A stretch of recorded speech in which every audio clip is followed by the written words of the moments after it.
Good morning, everyone. I was just thinking about how I've got about 5 more days left in this pregnancy, baby number 5, and what can I do to be most helpful to the world and to people who are coming to my channel. And some of the things that I was thinking about is the antepartum, postpartum journey. What does it look like to get advice from a mom who's been there, and from one who is fairly minimal and thinks about the things that are really needed versus the things that we want or the things that we desire. One of the pieces of YouTube that I already do is looking at household projects and what would actually be helpful and good, and what can be continuing for your own betterment, but also can be enjoyable for maybe the next person that moves into your house. And that includes mistakes, and that includes things that probably should have been done differently, but what does it mean to just get out there and try? So today I just wanted to let you know that I'm bringing everything back together. I'm going to start dividing up this YouTube in a way that makes sense to me with a couple of different categories, and I hope that it reaches whoever it needs to reach and that it's helpful to you in your journey. I will go through some of my own stuff. I'll talk about some of the things that I've gone through during pregnancy, during post-pregnancy, postpartum, just some of the stuff that, gosh, we all want to know, but nobody knows who to ask unless you have friends in L&D, labor and delivery, or you have friends that are willing to have open and forthcoming conversations.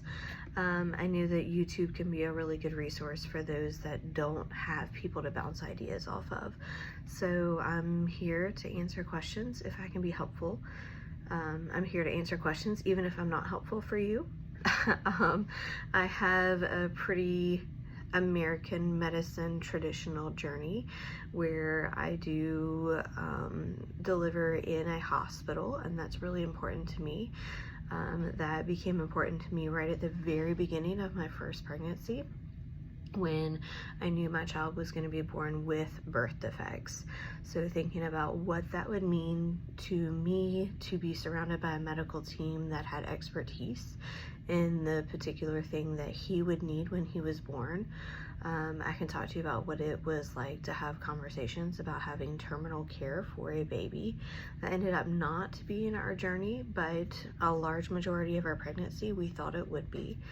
I can talk to you what it means to navigate the medical system and to say no and to say yes. To trust that the medical providers are not out there to get me or to get my son or to get us, but really that they were saying, look, this is what we've seen before and this is what we anticipate, but of course we can always be surprised. I'm a firm believer in miracles, but also I don't think it's very helpful to have somebody lay hands on you. This actually happened during one of my pregnancies, during my first. I had somebody lay hands on me and essentially tell me if I had enough faith, then my son would be healed.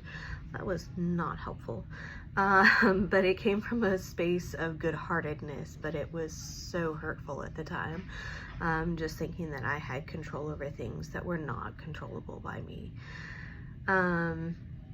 So I can talk to you about all the different things, and I don't mind. So if you have any questions, please ask, throw them in the comments. Some of the questions that I had is, has anybody ever gone through this before? And can I connect to a community? How can I find other people that might be struggling? And those weren't resources that I was given, but my husband and I had to find on our own, and we have found so many amazing, nuanced resources that I never would have existed. There's so many great communities out there that can meet your questions and your needs. So anyway, part of my journey is to have a hospital birth every single time. That is my plan. Obviously some things can go not according to plan, but that feels the safest and most congruent with who I am. And that might not be your journey, and that's okay. Go look at a different platform if you are looking for something else, and that's all right. There's lots of different ways that we can express ourselves in this world. So I encourage you just to continue looking for whoever it is that can fill your cup and fill your needs. Have a good day.